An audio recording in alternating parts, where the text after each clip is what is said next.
So a little bit about why we're here. When I taught my middle school, 6th grade, 7th grade science, I was taught in Kent, South Dakota. So the best place for us to go to get live data was to walk down to the river and do some live data there, or to do it in our classroom. Internet, we had like a card computers, that was back in like 2004, and I was lucky enough to have those, and we'd drag them out every once in a while, but of course things weren't near as good as what they are now. So I'm looking back on all that, and I'm like, oh my gosh, we would have access to all this data. Our kids could have had some really cool, had done some really cool things. So is everybody get down there okay? Let's see.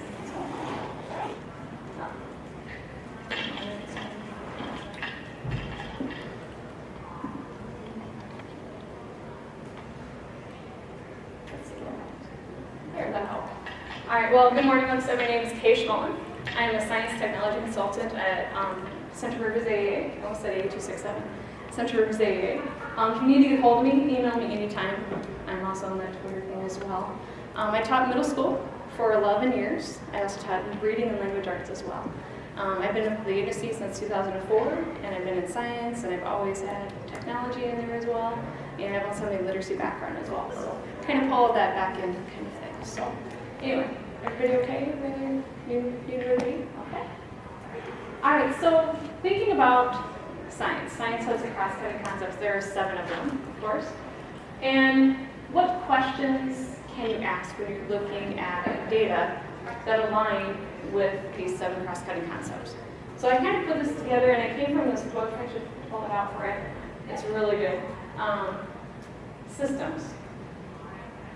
More than just looking at the data. What is the system? What's happening in that system? How are the systems related? Our cross-cutting concepts are system models, energy and matter, flow cycle, conservation. Because I find one of the hardest things for us to do is ask those questions. How do we know what questions to ask? So if you think about that, is when you're looking at data to kind of help you with that. What questions under stability and change? How does the system change? What scale? Does the amount of stuff matter? Here's some cause and effect questions that might help you as well.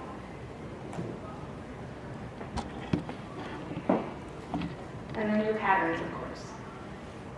Because I always had my kids go out and find those phases of the moon. And the best way we could do it was look in the paper every day, right? So what kind of patterns did they have? So we always kind of looked at those patterns, and it was hard. I had kids who didn't have a newspaper. I had kids who couldn't go outside and be out that late kind of things. It was cloudy out that night. So thinking about how now we have access to all this data, it can really help us with some of those things. When you look at our practices, there are 8 practices.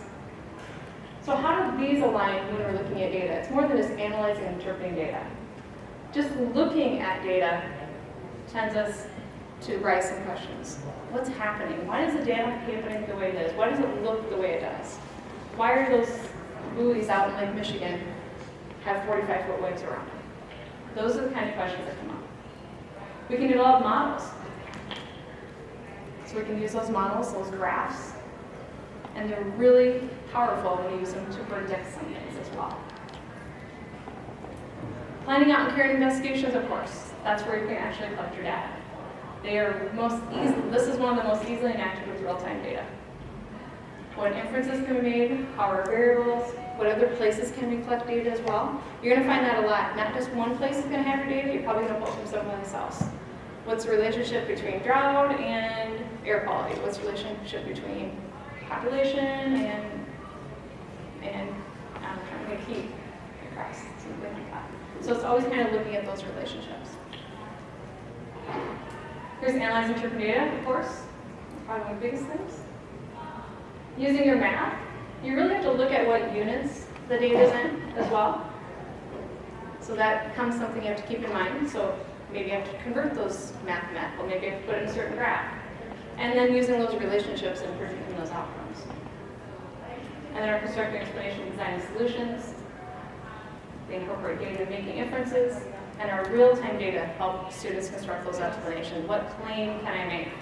And my data either supports me in my claim or it refutes my claim. Engaging argument from evidence. There again, that engaging argument from evidence, our real-time data to support those claims. and obtain value and communicate information. So real-time data, you have the opportunity to behave like real scientists and communicate your data out in authentic ways.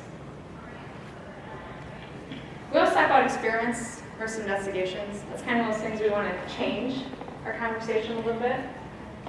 Experiments are we're looking at causal relationships. Investigations, we're focusing on relationships between things being examined. So really think about how that's different.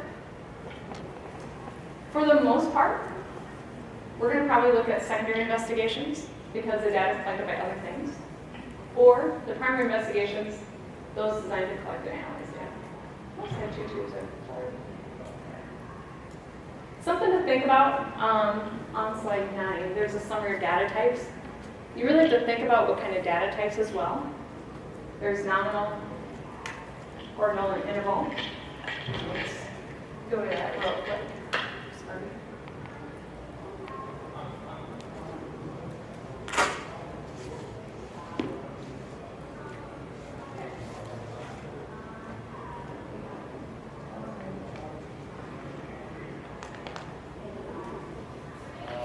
So we don't always think about the data that we look at.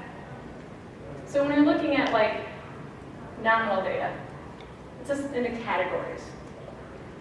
You're comparing man running speeds, cat and dogs. We look at analysis.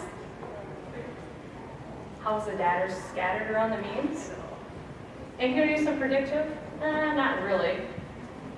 The columns are independent of each other. So that's our nominal data. Ordinal data, that's collected in categories. The time coffee takes to cool in small cups, that's your ordinal data. So you might have like a line graph, something like that. And again, the data scatters around the means, if I was going to look at that. There's some predictive ability when you're using ordinal data. And then the last one is the interval ratio data. That's kind of one of those ones that are using probably statistics and things like that. Measurements in the x-axis, relationship between arm and leg, length, those kind of things. And it's got your best predictive ability as well. So one of those things to kind of think about as you work with data, what kind of data am I looking at, and what can I do with the data as a result as well.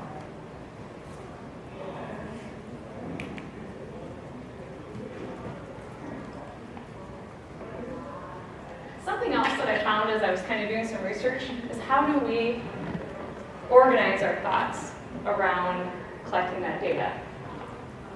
So I found this unfolding V, and this is from the science teacher actually in 2001. If you ever want to go to that, it has some really good ideas about it. But thinking about how to organize our thoughts and where that data comes into play, this really helped me kind of think about that a little bit. So I'm going to give you a second to kind of look at that.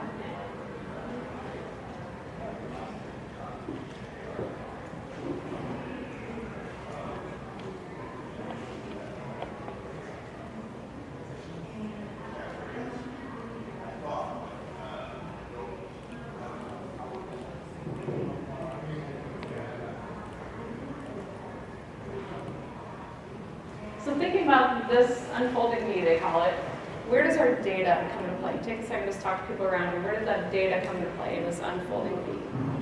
That collection of data, where does that come into play?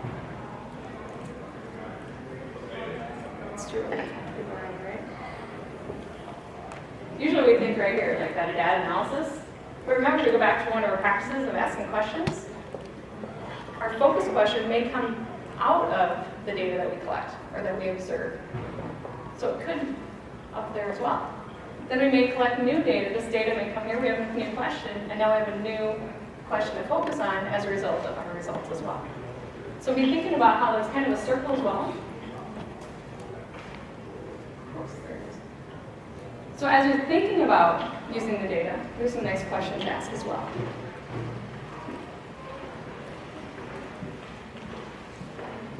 And then one about, can I represent my data in the form of graphs? And is there a better way? Because we can always make data kind of say what we want it to say, depending on the visual. So thinking about what happens if I put it in a bar graph, or what happens if I show it this way? What would happen if I looked at it different ways? would it make a difference in how we interpret the data? And then where's our claims? How does that fall into place as well?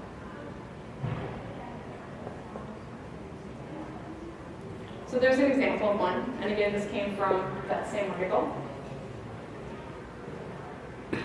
So they started with their question, effective temperature and their reaction between a beta pulp and hydrogen peroxide. They put together some word lists that maybe go along with that. They created a concept map to help them understand how things all fit together. Then they had some events. The events were their investigation, then their data, and their conclusions. So those things may change as they become more clear in their conclusions as well. So that's something to look at. I'm going to take a closer look at that article. I think it's a nice way to kind of organize those things. Something else to think about is scientists don't say this is a fact. We always hedge a little bit.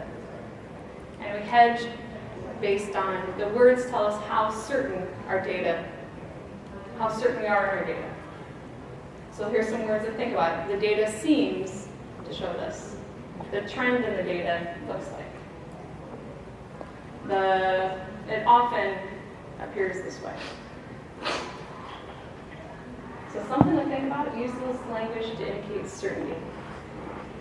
And because we all have a cookbook, lessons, experiments that we used to do. If they didn't come up with this data, well, what happened? What did they do wrong? Now we can say, well, looking at your data, it seems that this is why. It seems this is happening. So it kind of changes that language a little bit. All right, so we're going to take some time to look at some real data now. So there's a link to that real-time data source spreadsheet as well. Here's some tips using that spreadsheet. You're going to let that purpose of the investigation drive your decision about the data, what you're going to do with it. Having that mapper book handy is really nice, because if you're looking at buoys in Lake Michigan, well, where is Lake Michigan? There's one spot on here where you're looking at whales. Well, where are those whales at? Where are they being found? We'll actually look at the map to kind of put some context in that as well. And use that local data when possible too. It's really nice to look at some like crop data and figure out what's happening in Iowa around us that makes the land so fertile, or what's happening across my neighbor's land that's not. What's about radon, those kind of things. What's happening in my world around here that's about radon levels. Okay. So real quick, this is Bozeman Science. This is more for you. We're going to listen to this real quick. If you haven't heard Bozeman, how many of you guys have heard Bozeman Science before? You guys heard them? He has some really nice videos.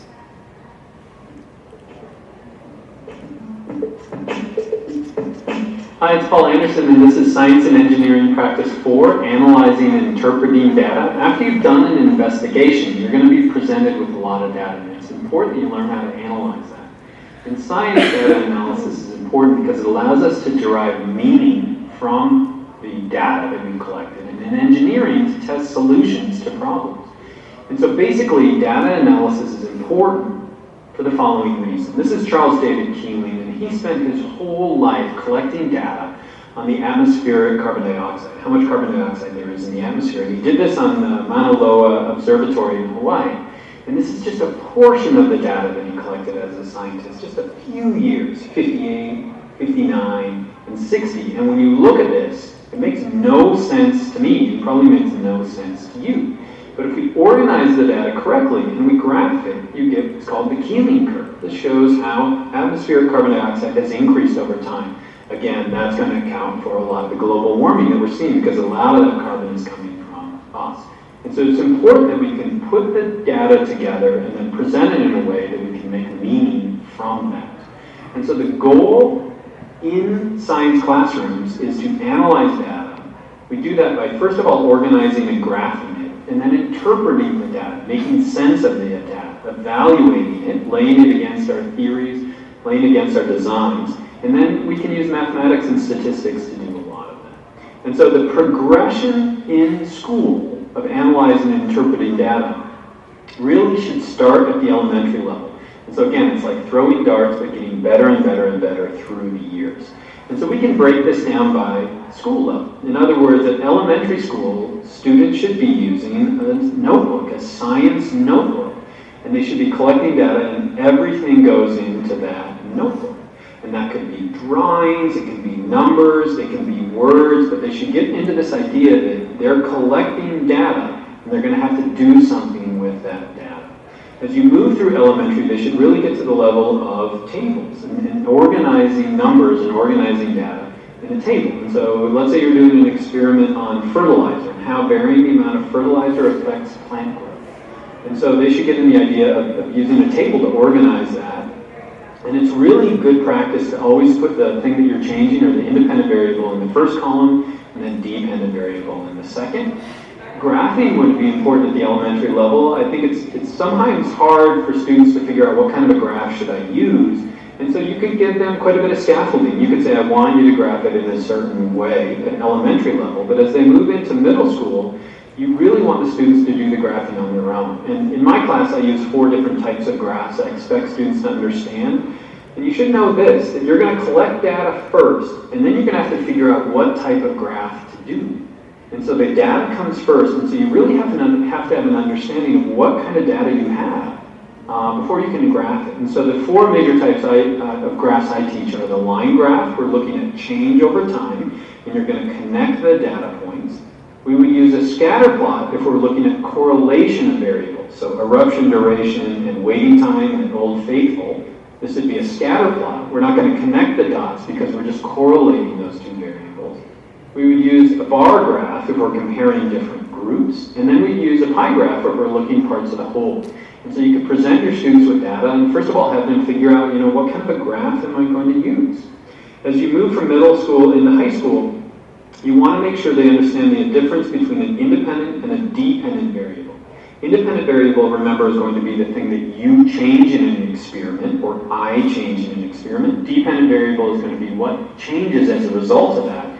Scatter plots are powerful graphs when we're looking at correlation, so I could graph the data, and then you could get them, show them how to draw a line of fit or a curve of fit.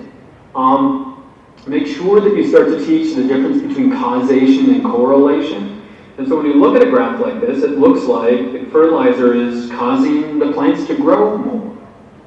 You're not always sure. Remember, this is a good example you could share with your students.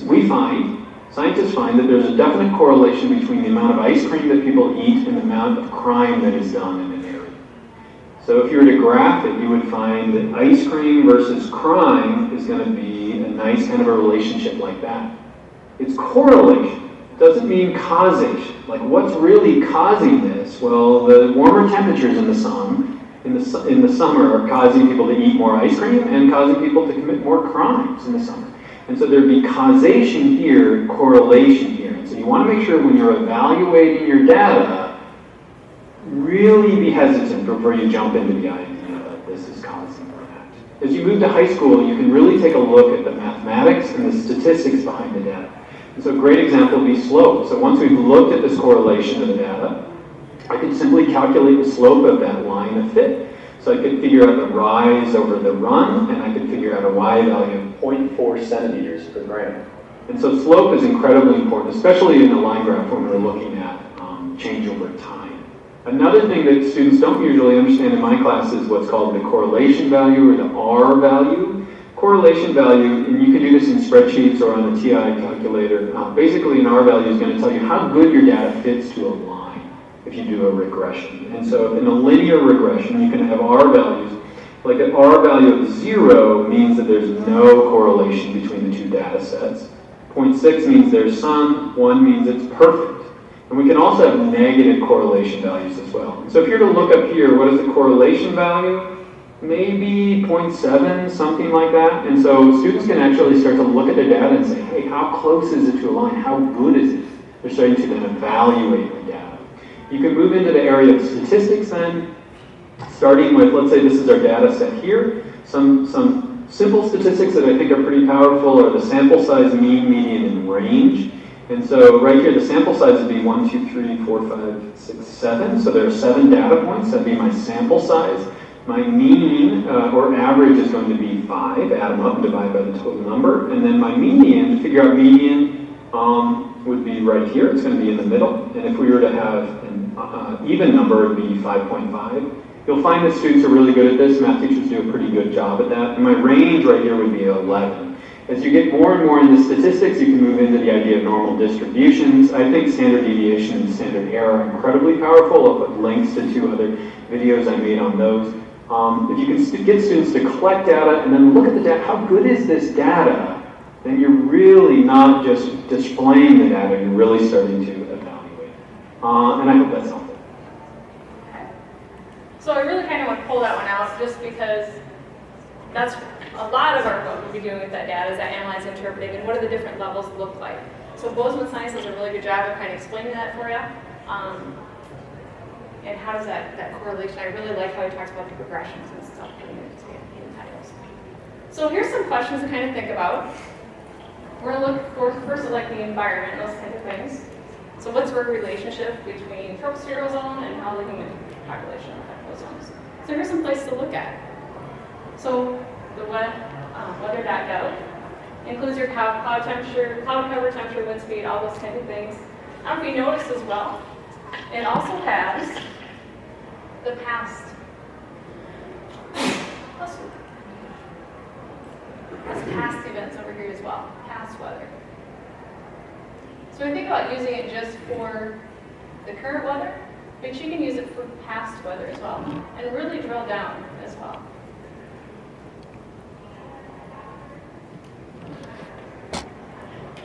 This is called a metogram, and this is actually in Des Moines, and it kind of gives you those predictions of wind speed and those kinds of things. So what are the factors influencing the forecast? And that metadata is found, oops, let me go back here. Let's change this.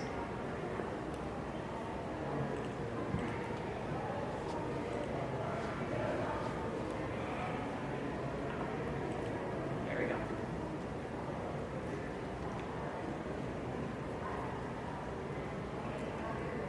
That's actually on this climate.gov, on this climate board there. And if we go to, that's not gallery, oh, here we go. Climate dashboard. Oh, that might be one off, sorry.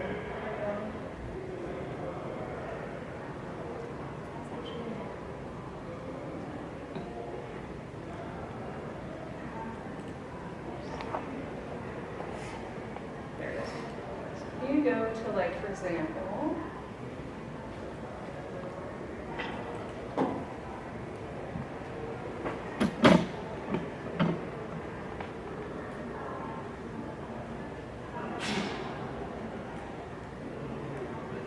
there's your current conditions, there's the forecast, there's that metadata over on the right-hand side.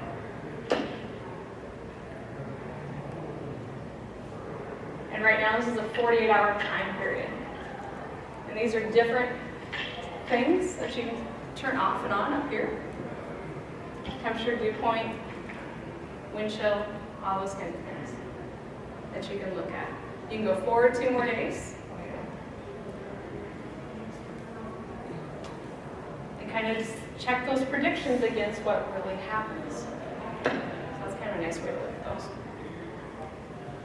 That global climate dashboard, that is a really cool place to be as well. So it's the average global temperature. Notice I can change these down at the bottom. My sea level, what's my sea level? What's the Arctic sea ice? What's the size of our glaciers over time? Can you run your mouse over it? If you look at it, for example, 1981 all the way down to 2017. So you can look at some correlations between those as well.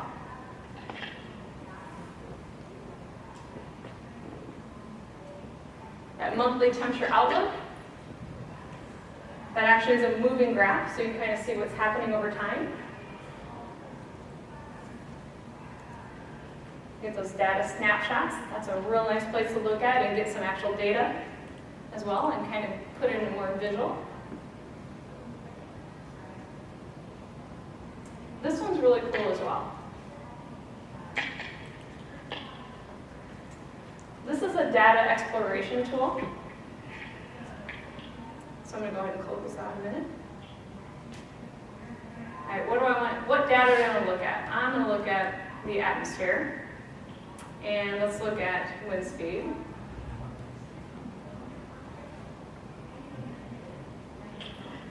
And then based on the different colors, that's the current wind speed. So you can kind of see some patterns happening there. So what do the patterns have to do with our, this is actually ocean surface wind, so I can hit play. Let's see what happens. This actually goes back. This goes back a ways. This goes back to 1887. If we want to play it that far, that's where that is. I can add more data to it. Let's add precipitation, rain. So there's the current rain as well. So kind of that visual kind of place to start with those questions. We're going to talk about the practice of asking questions. This is going to raise a lot of questions. So you don't have the actual numbers, but you definitely have a place to start with questions.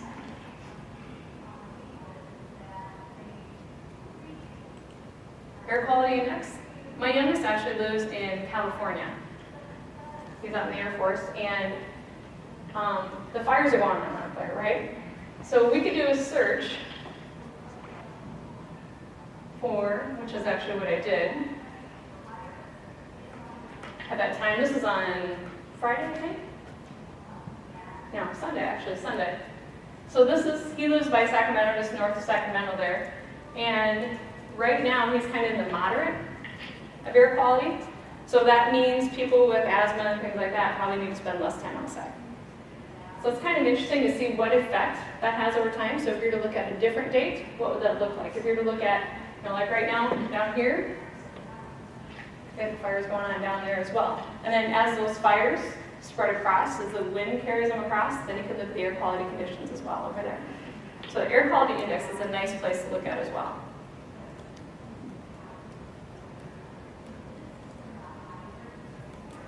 National emissions inventory. There's a ton of stuff here as well. So this is a 2014 emissions inventory report. And you actually scroll down, and they give you some more data around it.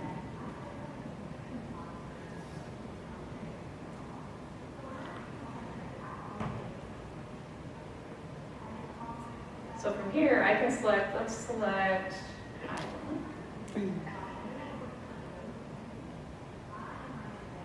and let's search for lead.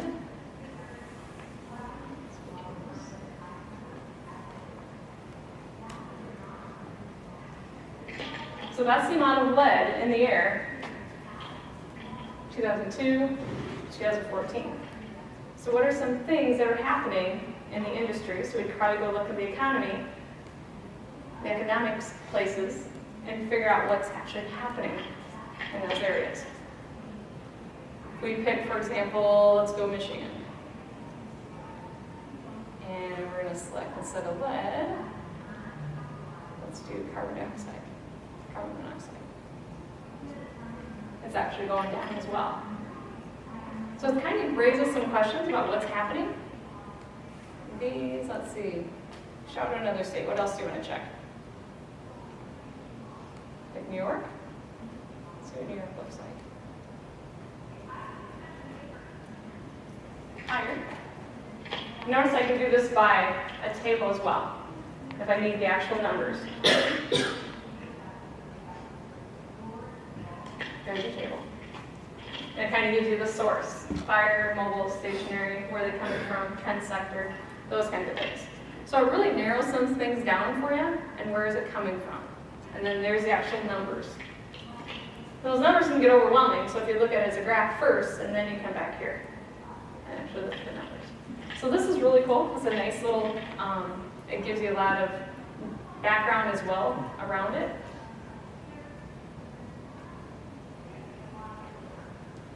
Just for an example, if we go back to that question, here's how I might organize that data.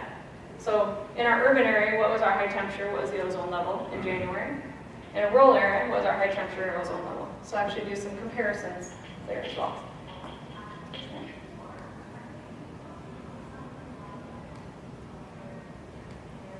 So now we're talking about the environments from environmental data sources. Of course, you have the U.S. Census Bureau. And that's not really environmental, you would think it is, but you think about human impact on the environment, thinking back to those standards. So that U.S. Census Bureau, you can look at all those different areas. Children, computer indexing, foreign-born, Hispanic, and all those different areas. And think about unemployment rates and where those are at. And it just has a lot of different places for you to think about. And it also, it tells you 23rd largest area, gives you some more detail about that, and kind of gives you some background. So the U.S. Census Bureau is a great data source as well. I'm sure all of you guys have seen the live cameras, right? These are actually barriers. So we always see the bald eagle ones. This is nice to see, okay, now where are they at? What's happening currently, what's our temperature, what's the water temperature, those kind of things. So you can actually say, okay, we're looking at this place right now, let's go look and see what's happening. What are the humans living around this area? He doesn't get real exciting. I was hoping he'd come up and you can see the salmon jumping every once in a while. It's kind of funny. See, there's another one back there too. I don't think he does anything too exciting.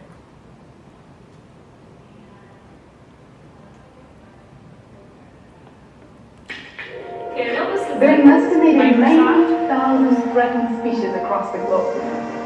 To understand what puts the That's not where I want to go. Sorry. All right, There are an estimated 90,000 threatened species across the globe. To understand what puts a species at risk, we need to know where are they born, how many survive, where do they go, how far do they go. At Wildbook, we are using an algorithm to digitally tag individual animals, much like a human fingerprint. So this is a new whale shark for science. Yes, and renamed Census Bureau.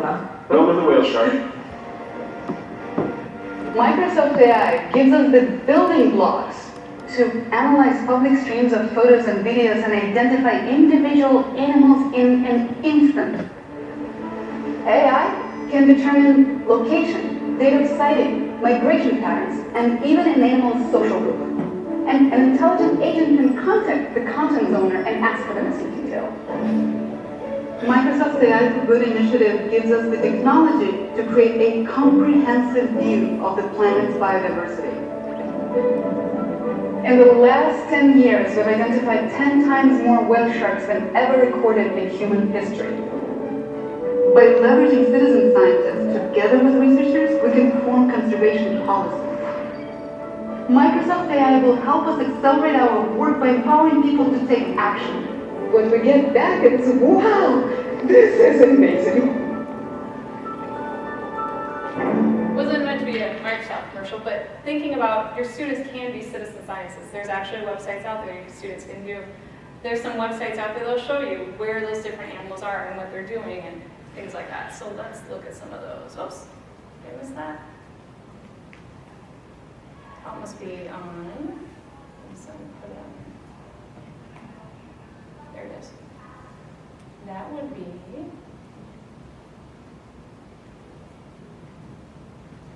There it is. That one right there. Animal Telemetry Network. Behavior and movement of animals. Oh, I didn't include a picture of that.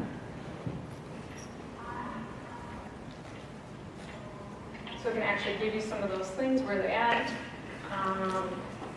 I had to mess around with this one a little bit to kind of get exactly where I wanted to go. Just search.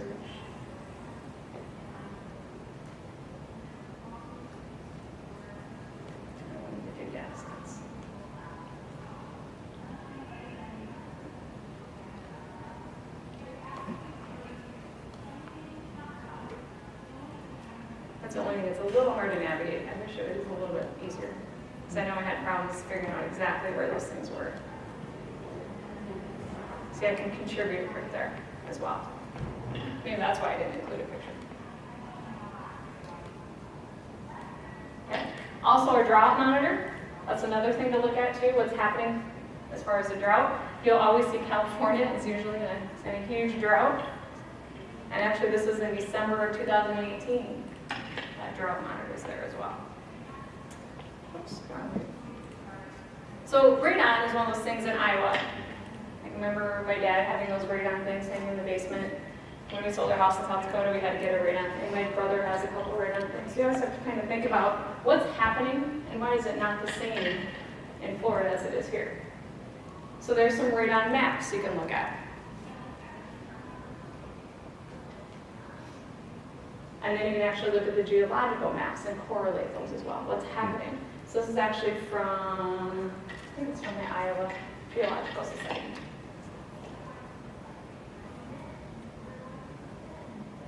There it is. So it gets you down there a little bit, your bedrock, what does that look like? Again, some nice data that you can actually look at and have some local data as well. Water flow is another thing to kind of look at. So every one of these blues means their stage is like 5.19. Where was it? Passing the, what was the blue? I can't remember.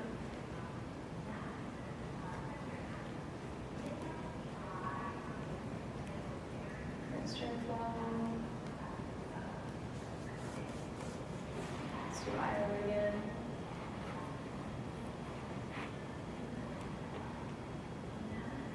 So the blue is, a single station, and percentile class is much above normal. Percentage distribution is equal to 0. So right now, we get a bunch of rain, so there's a Mason City right now. There's Charles City. So it kind of gives you that flood stage where it's currently at, gives you an idea how much water is moving, those kinds of things. And it gives you that animation over time as well. So if I go over here to animation, real-time maps by month.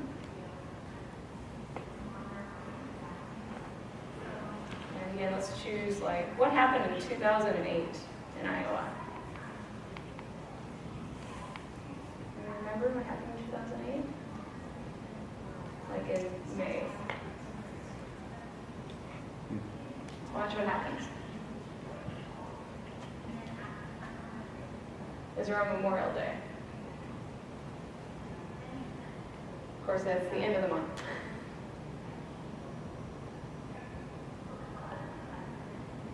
So black or blue is kind of what we're looking at.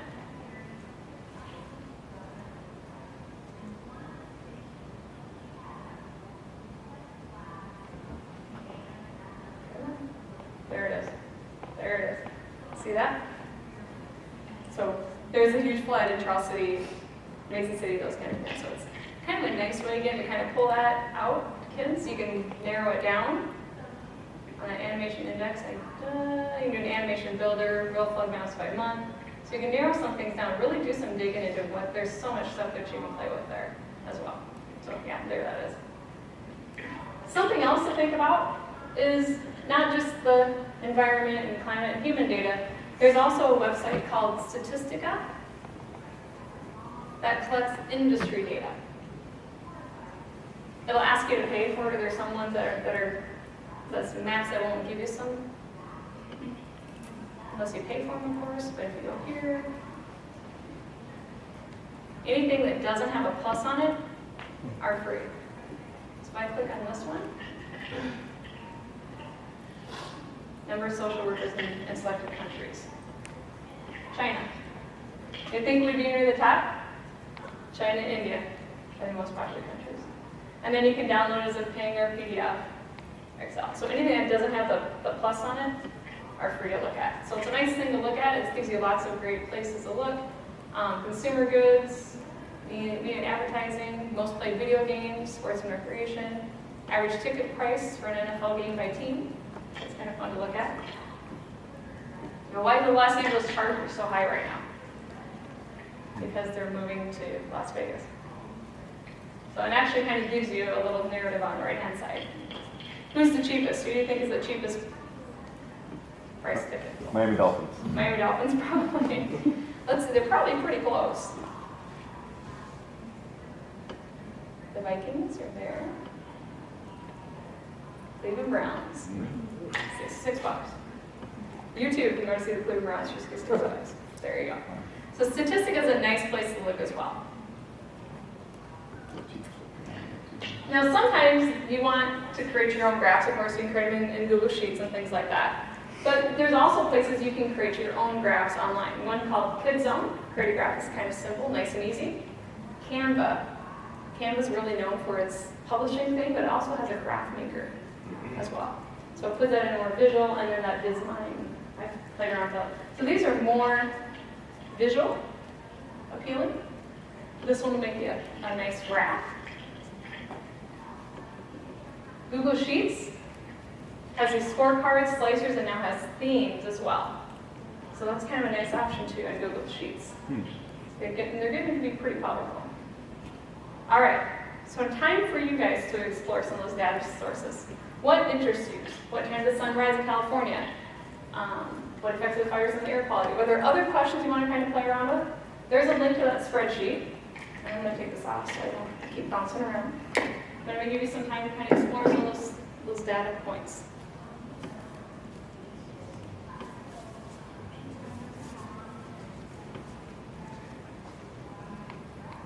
Are we going to refine that spreadsheet okay?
This is by no means a complete exhaustive list. There's a lot out there as well.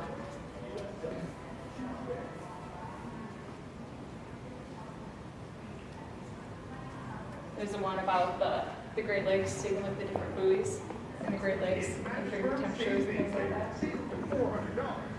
There's a fire center, which I myself about California. You kind of pay attention to that in a little bit.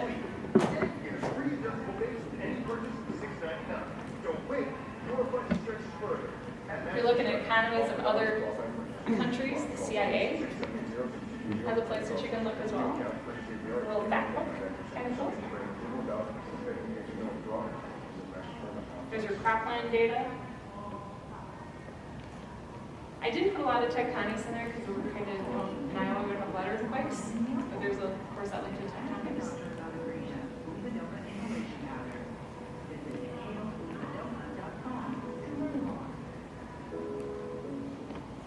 This last one is the one about crops and commodity. What's the price of crops right now? What's the price of hogs right now? How many hogs are in Iowa right now? What counties?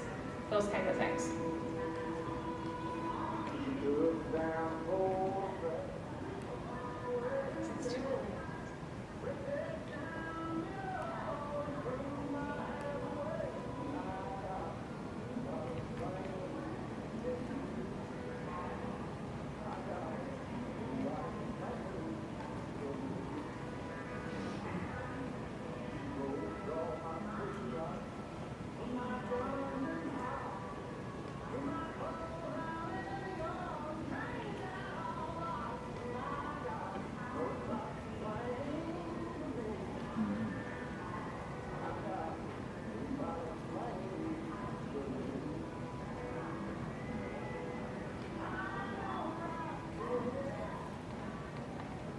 This one gives the animal totals in each state.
Technology is going to do.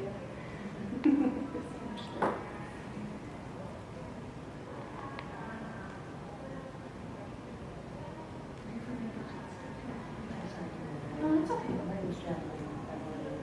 Oh, good.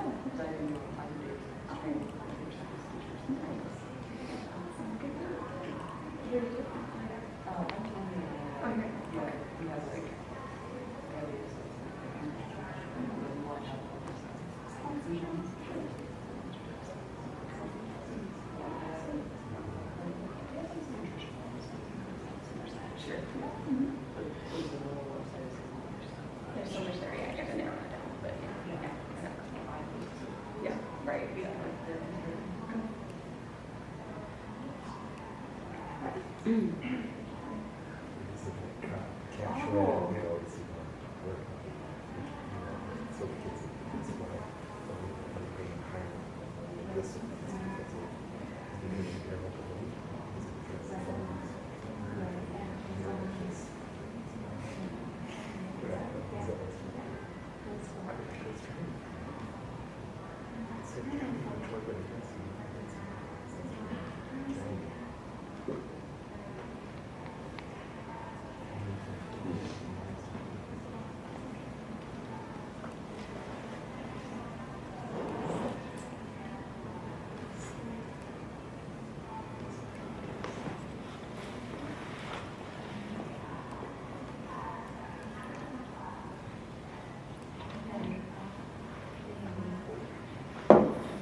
This one's interesting.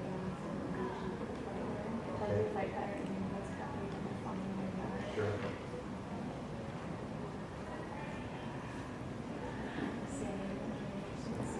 Different counties, and what about the land and those Sure. economies? Yeah, good. Good. If there's something else you can come up with.